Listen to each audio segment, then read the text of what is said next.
Hi, I'm Dr. Crystal Collier, and today we're going to be discussing marijuana. Kids today may hear about marijuana at very young ages because more states are legalizing it. That's why it's so important to know your neuro, specifically how marijuana affects the brain. We've got a lot to discuss, so let's get started. First, marijuana comes from a plant species called Cannabis sativa L, and so does marijuana's plant sister, hemp. Hemp is grown for food, fabrics, and construction materials. It's legally grown and does not make people feel high or intoxicated because it contains less than 0.3% THC, which is the chemical in cannabis that makes you feel high and causes addiction.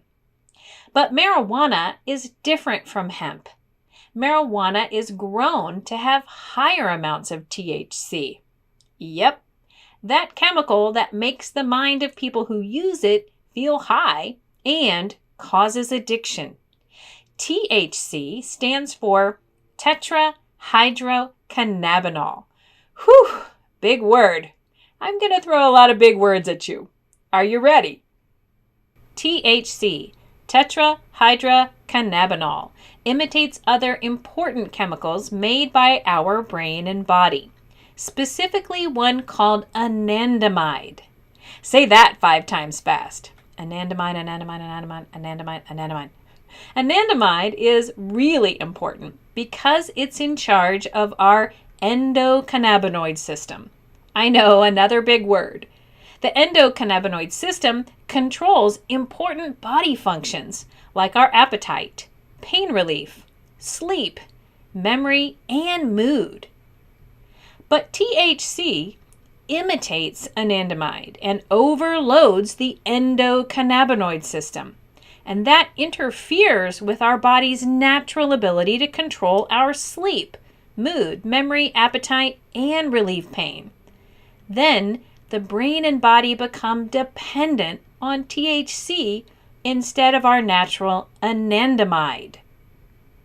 So if marijuana interferes with our natural ability to relieve pain, why do sellers advertise it as a medicine?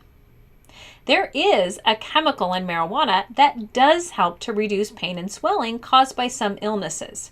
Okay, here's another big word for you. That good chemical is called cannabidiol, or CBD for short. CBD does not affect the mind like THC. CBD does not cause people to feel high or cause addiction. Remember, addiction happens when the brain starts wanting more and more and cannot stop using something. Here's an interesting fact.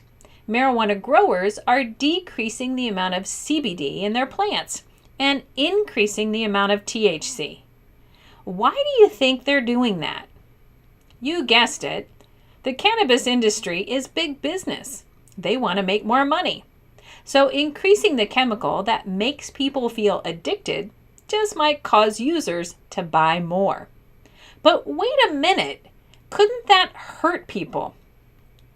Remember, people who sell marijuana or cannabis products may use the word medicine to make you think it's safe.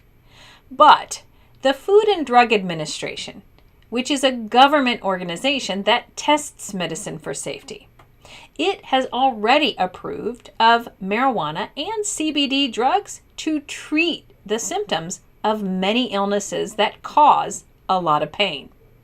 But remember, medicines made from marijuana, even the ones tested by the FDA, do not cure any illness.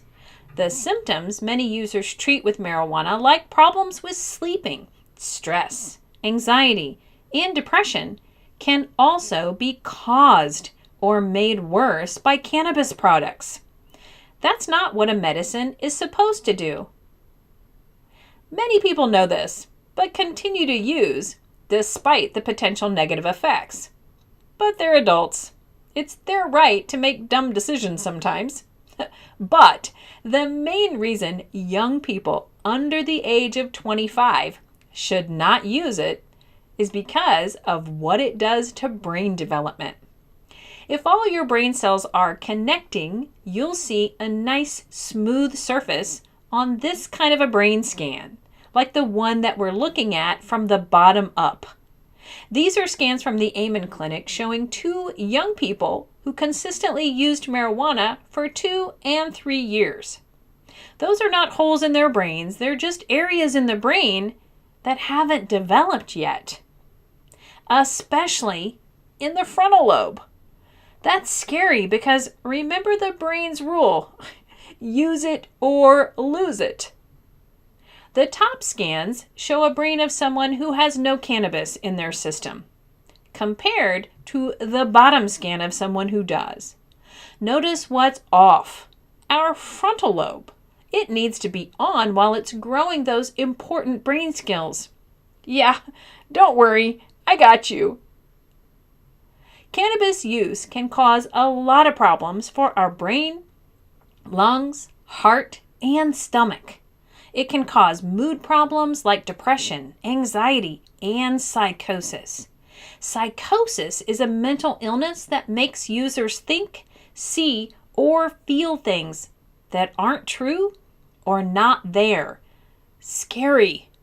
Cannabis can lead to problems in school, drugged driving accidents, and addiction.